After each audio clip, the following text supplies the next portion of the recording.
3 considerations to maximize your influence when you are not formally in charge. Those considerations are, number 1, the depth of your relationships, caring relationships. Number 2, the breadth of your relationships. And number 3, the value that you bring to others. Welcome to Great Transition Strategies Monday Morning Stand-Up.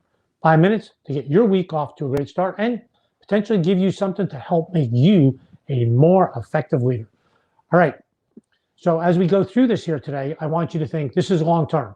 You cannot just do it. And I'm working with a number of clients in this area. Actually, I have 2 clients that I'm working with in this particular area. That's what made me bring this to our Monday morning stand-up. All right, so think long-term. This is going to take a while. And I want you to think of one about yourself, kind of score yourself in these areas. And number 2, score someone who's really good at this. Kind of as we go through these, think of someone that's good at doing this, has really good,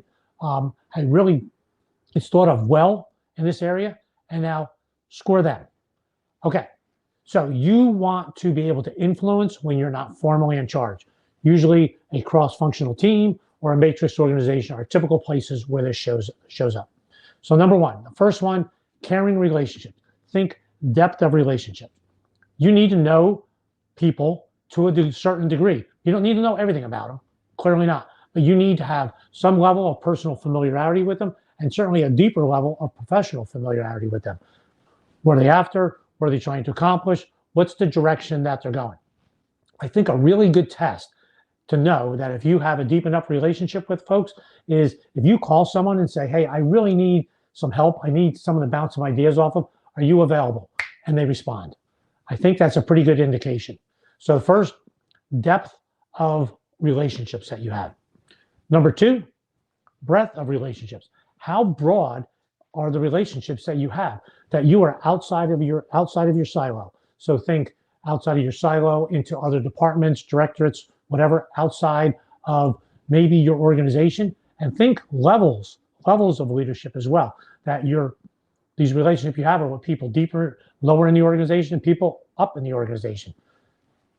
Those relationships are really, really critical to giving you the ability to influence others. Right, so have you graded yourself? Have you graded that individual? Last one.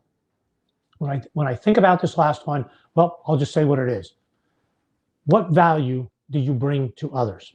So think about the value that you have brought to others, the value that you plan on bringing, the value that you bring to others.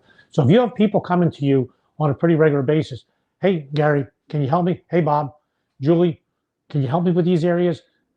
You're bringing value to the organization. So really, if you are going to let's put this in a box. It is the depth of relationships, the breadth of relationships, and the value that you're bringing to them. So in a box, this is really all about relationships and your contribution. It's not what you're taking out. It's not what direction that you're giving them. So it's really about building relationships over a long period of time. So grade the individual who you think is pretty good at this and grade yourself. So based upon that, what can you do walking away from this? What can you do today to actually make a difference and increase your level of influence? It's going to take some time to maybe get it where you want it, or maybe you're pretty happy and there's just some real nuances that you want with it. Thanks for listening. Hope you found that helpful. See you next Monday morning, 8:30. Have a great week.